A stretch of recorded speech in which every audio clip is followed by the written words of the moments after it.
Sir Catterpush. Once upon a time, there lived a man who had a cat so old that he could not even catch mice. "What do I want with this old cat of mine?" said the man to himself. "I think I'll go to the forest and leave him there." And that was just what he did. There sat the cat weeping under a fir tree, when who should come running up to him but little sister Fox. "Who are you?" she asked.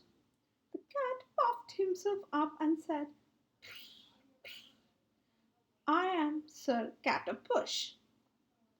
Little sister Fox was very pleased to make the acquaintance of so grand a personage.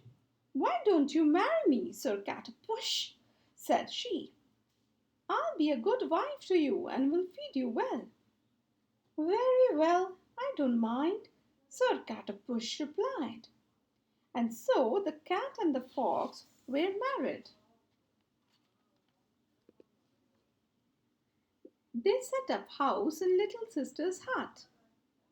Now little sister Fox tried very hard to please her husband.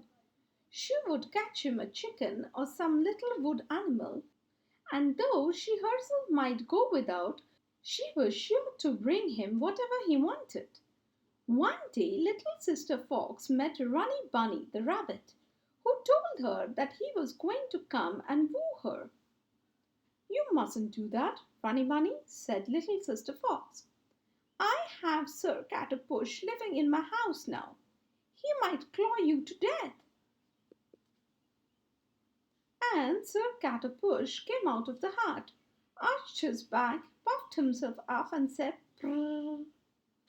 Runny Bunny nearly died of fright at the sight of him.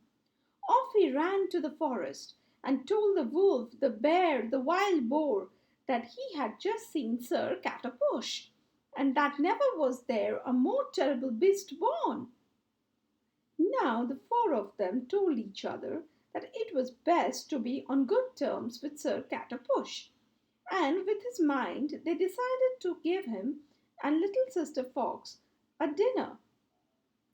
They began to talk over what they were going to serve, and the wolf said, "I will go and fetch some meat bacon for the botch. We want to have really good botch, don't we? And I will fetch the beets and potatoes. We will need them too," said the wild boar. "And I will fetch some honey for us to have for dessert," said the bear. And as for Runny Bunny the rabbit, he hurried off to fetch some cabbage.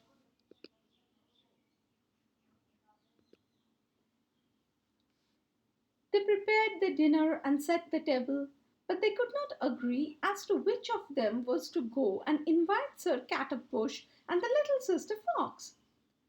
"I am fat and will soon be out of breath," said the bear. "I am clumsy and will take too long," said the wild boar. "I am old and don't hear so well," said the wolf. So in the end Runny Bunny the rabbit was the one to go. He ran up to little sister Fox's house and knocked at the window 3 times. Knock, knock, knock, knock, knock, knock. Out hurried little sister Fox, and there was Runny Bunny standing before her on his hind legs. "What do you want?" asked she. "The wolf, the bear, the wild boar, and I would like to have you and Sir Catterpush join us for dinner today," Runny Bunny said, and away he ran. His 3 friends were waiting for him. "You haven't forgotten to tell them to bring along their spoons, have you, Runny Bunny?" asked the bear.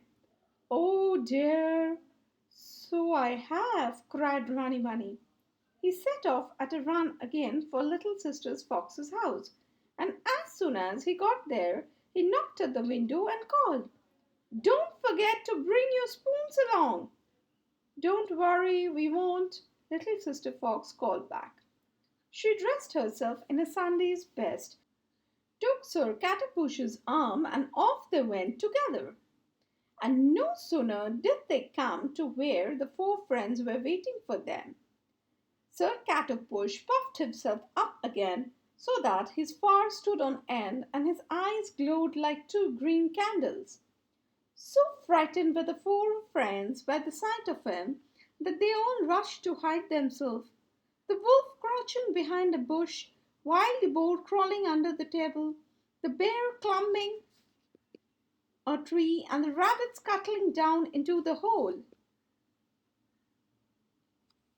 Seeing the meat on the table, Sir Catterpush rushed towards it with a loud meow, meow, meow, and began gobbling it up very, very fast.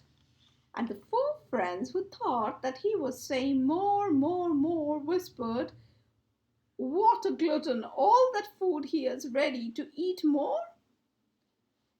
Sir Catterpush had his fill of the table and the drink and curled up on the table and dozed off.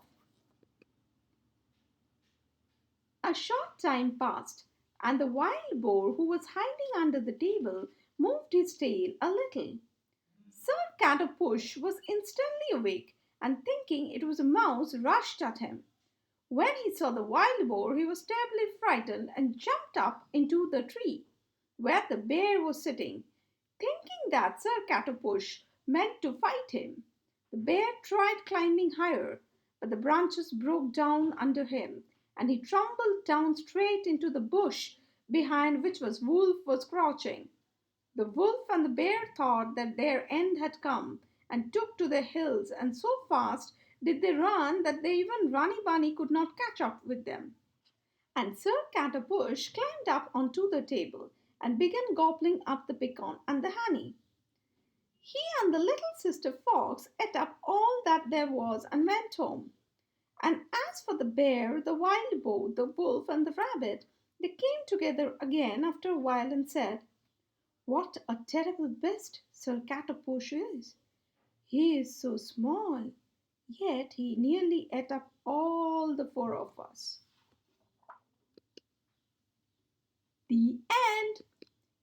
Children, if you love my stories, please do like and share my video, and please do subscribe to my channel, and I'll be back soon with a new story. Till then, bye bye.